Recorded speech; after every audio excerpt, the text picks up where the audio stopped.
শাশুড়ি মায়ের জন্মদিন বলে কথা, তাই তো বিশেষ মুহূর্ত শেয়ার করতে দেখা গেল কৌশাম্বীকে।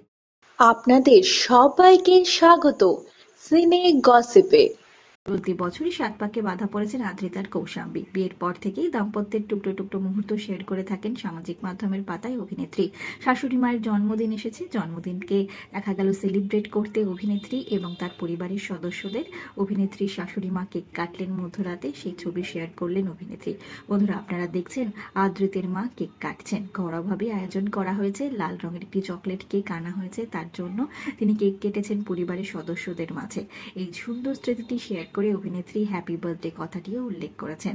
বন্ধুরা, আমরা সকলেই জানি শাশুড়ি মায়ের সঙ্গে খুব ভালো সম্পর্ক কৌশাম্বীর। ইতিমধ্যেই শাশুড়ি মা কিন্তু অভিনেত্রী কৌশাম্বীর রান্নার ভূয়সী প্রশংসা করেছেন। শুধুমাত্র যে শাশুড়ি মায়ের সঙ্গে ভালো বন্ডিং তা নয়, শ্বশুর মশাইও মেয়ের মতো ভালোবাসেন কৌশাম্বীকে। এক সাক্ষাৎকারে দেখা গিয়েছিল কৌশাম্বীর প্রশংসা করতে আদ্রিত এবং তার শ্বশুর মশাইকে। শাশুড়ি মায়ের জন্মদিনের এই মিষ্টি স্মৃতিটি শেয়ার করে ফেলেছেন অভিনেত্রী সামাজিক মাধ্যমের পাতায়। বন্ধুরা, আদ্রিত আর কৌশাম্বীর দাম্পত্যের জন্য রইল অনেক অনেক শুভেচ্ছা, অনেক শুভকামনা। বিনোদন জগতের আর অনেক খবর নিয়ে জলদি ফিরছি, জুড়ে থাকুন আমাদের সঙ্গে। আমরা হলাম সিনে গসিপ, জুড়ে থাকুন আমাদের সঙ্গে। সাবস্ক্রাইব করুন আমাদের এই ইউটিউব চ্যানেলটি।